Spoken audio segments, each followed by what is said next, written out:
Hello everyone, I hope you guys are doing great. So today we'll be having Majid Hajian with us, who is Head of Developer Relations at Invertase and also a community leader of Flutter and Dart at Google Dev Expert. So obviously I will be asking him some questions related to his experience in mobile application development and also his views on native versus hybrid mobile application development. So without a further ado, let's welcome Majid.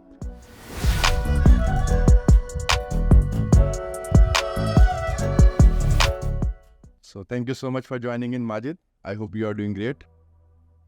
Thank you for having me. Great. So first of all, I would basically like you to introduce yourself, like what are you currently doing and where are you currently based at and all. My name is Majid Hajian. I am based in Oslo, Norway at the moment, and I'm working as head of developer relations at Invertase company. And I'm also one of the active member of the Flutter community and one of the admins and GDs and whatnot. That's me. Great. That's great to know. And like as you have mentioned that you are basically currently working as head of developer relations at Invertase. So if you can briefly describe about your work there. Yeah, sure. A developer developer relationship is not just one position. In fact, it consists of several different positions. So we have developer advocates, evangelism, community manager, and so on. So the part that I'm taking at the moment is director or managing these teams or these roles. My daily job is just as I said, making sure the unit is going very well, the developer relationship unit, and everything is aligned with the strategy of the company and what we want to do. So I also do a lot of training and coding from time to time, and try to also be kind of advocate for our products and services, and try to also educate developers as much as I can. These are the things, I do, and maybe a developer relation just do as well. Like developer advocate, they usually focus on product and services and try to fill the gap between external developers and internal developers, get the feedback, go around and ask and talk in conferences and create content, and not only be a technical person, but also be a good customer service sometimes, not just giving a customer service, but like getting feedback, talking to developers and things like that. These are all the things I do as well. Okay. That sounds really awesome. And like as you mentioned that you are also basically representing a community of like of Flutter and Dart and representing the same at like Google Dev Expert. So like if you can describe any challenges that you have faced while basically leading the community, because like the community representation is itself a challenging task. So if you can mention some challenges in that you have faced. Well, I think the challenges, it could differ from person to person. To me, I actually like people, and I like to talk to developers and like make a lot of friends, go to different places. One of the challenging things in developer relationship or in my position at the moment is kind of like finding a balance between, if you do love your work, and especially in this role, like if it's all your passion and then suddenly becomes your kind of like your role, your job, then it's pretty hard to find a balance between where you need to stop, where you need to work. Is it my passion right now? Is it my work? Or it can easily burn out. You can easily get over time and things like that. These are challenging part of these role. When it comes to developer or let's say community management, I think again one of the challenges is, to me, we're talking about people and and every single person in this world is different from another person. So personality wise, traits, and like so many other things, right?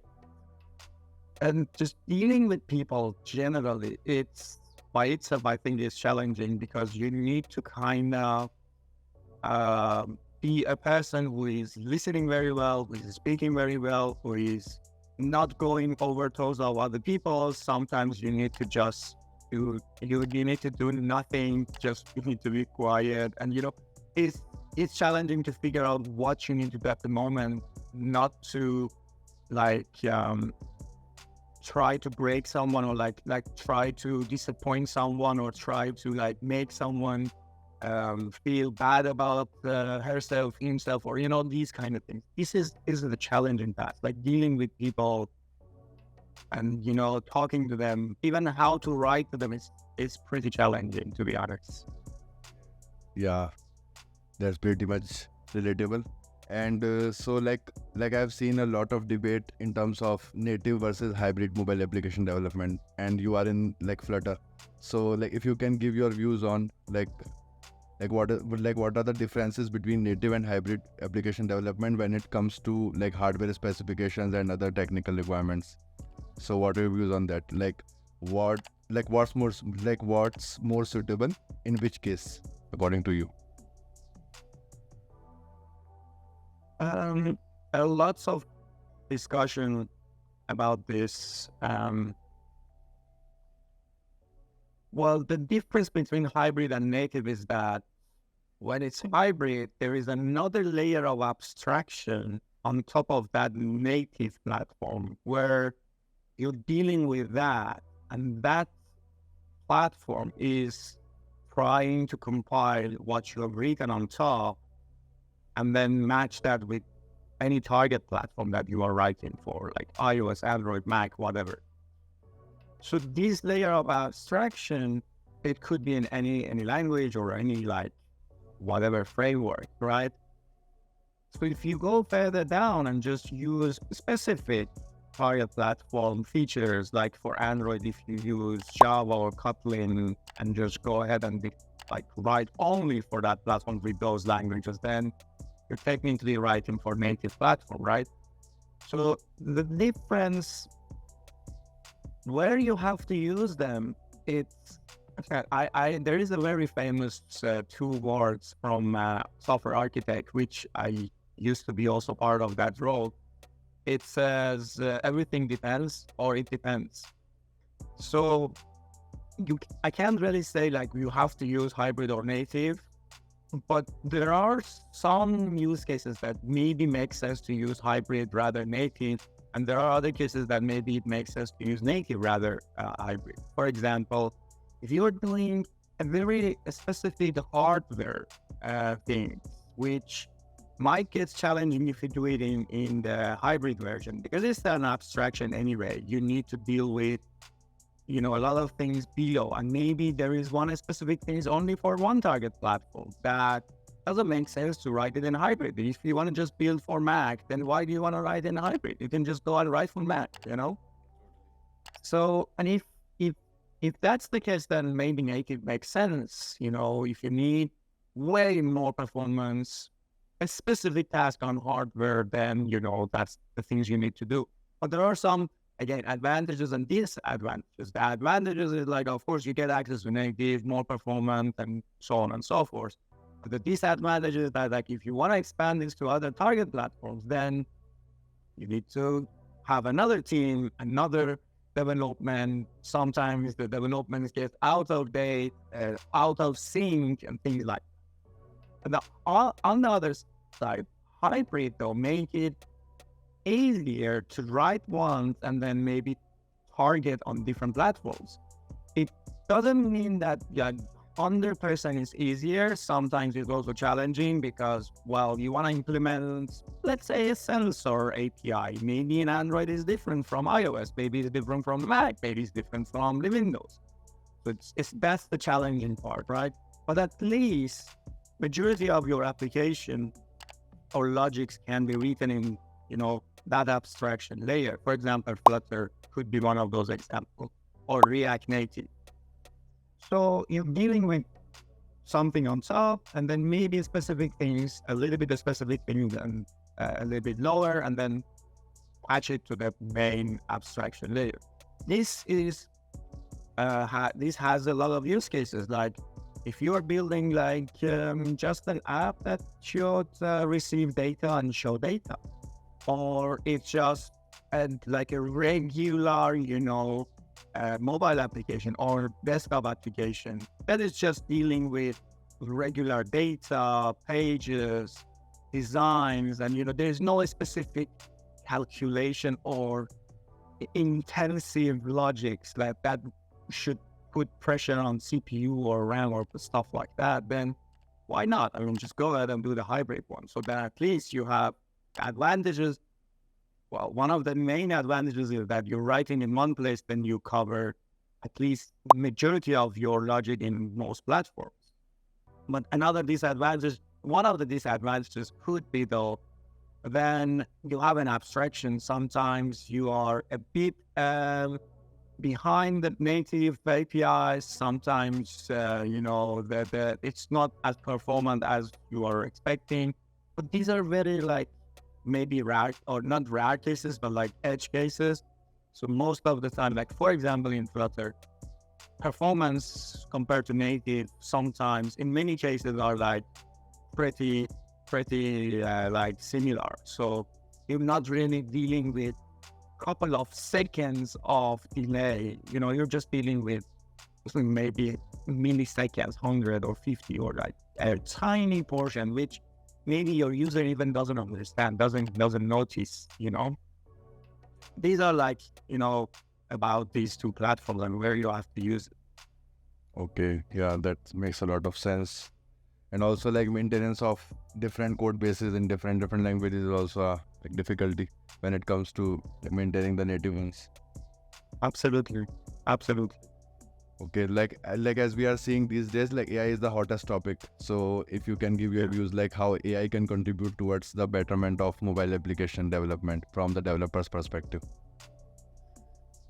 Good question. I am not like an AI expert, let's say, but I know something about AI, and I use AI in my daily work. I guess I see AI tools these days, or AI in general, a great means to help developers. So it's just a tool that helps you to get your work done faster.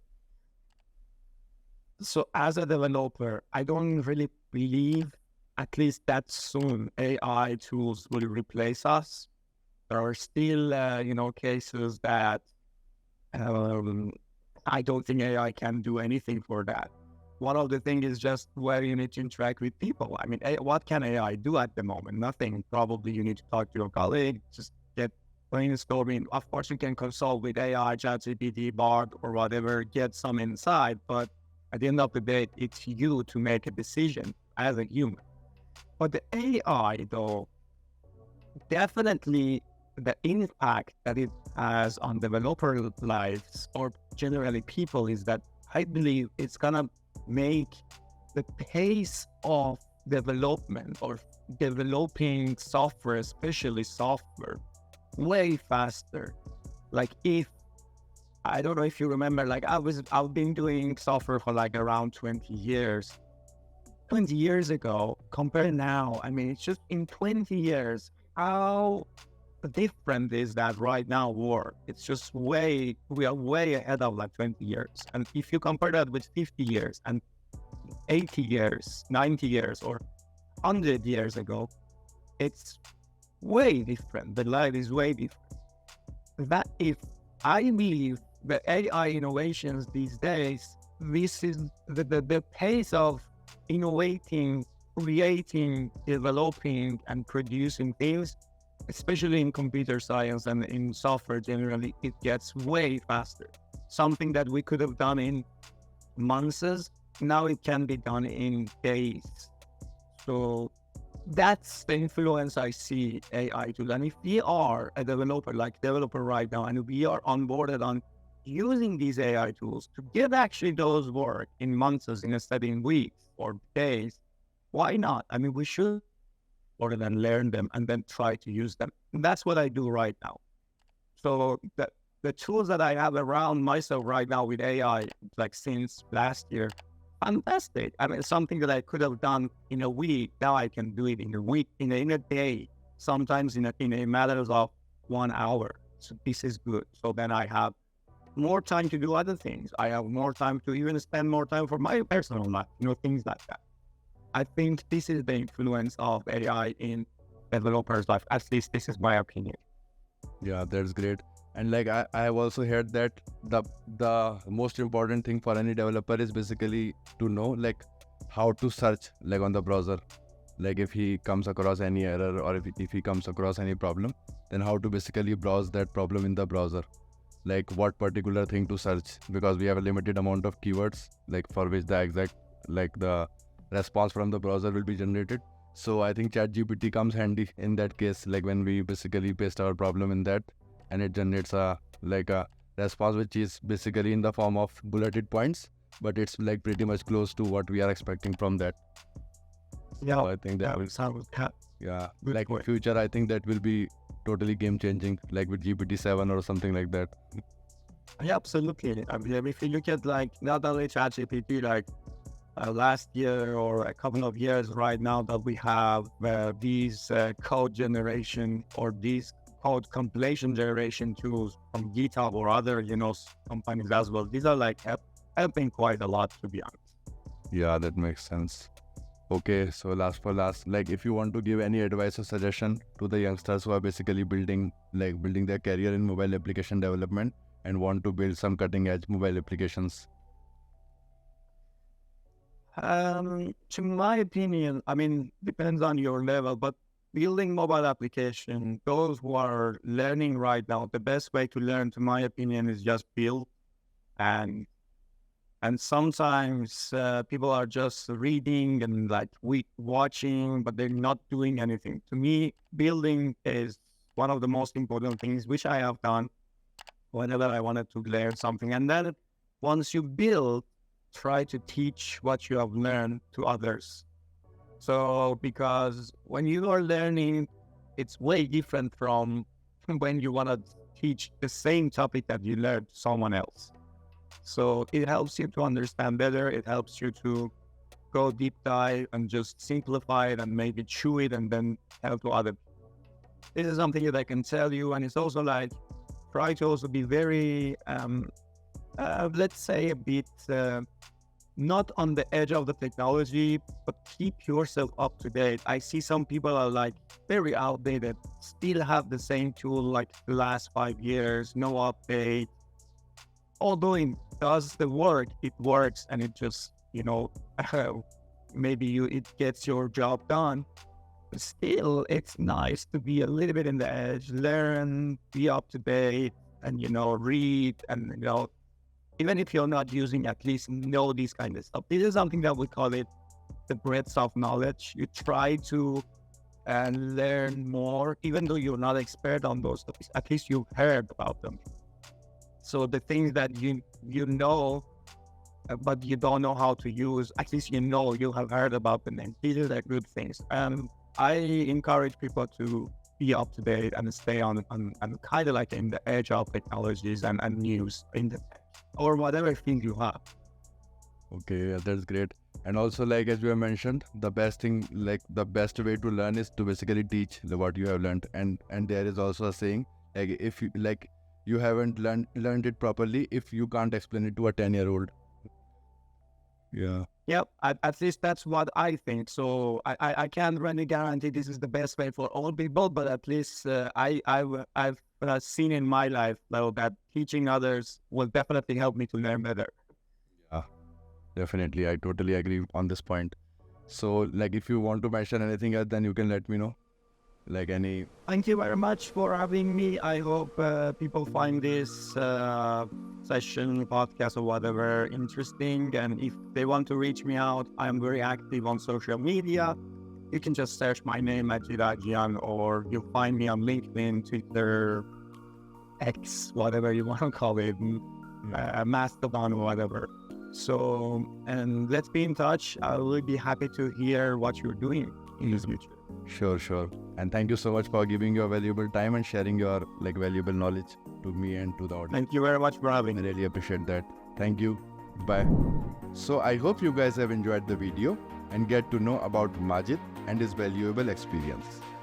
So I'll be sharing his Twitter and LinkedIn profile in the description down below, so you guys can follow him and stay tuned with the amazing work that he is doing. So thanks for watching. See you soon in the next video.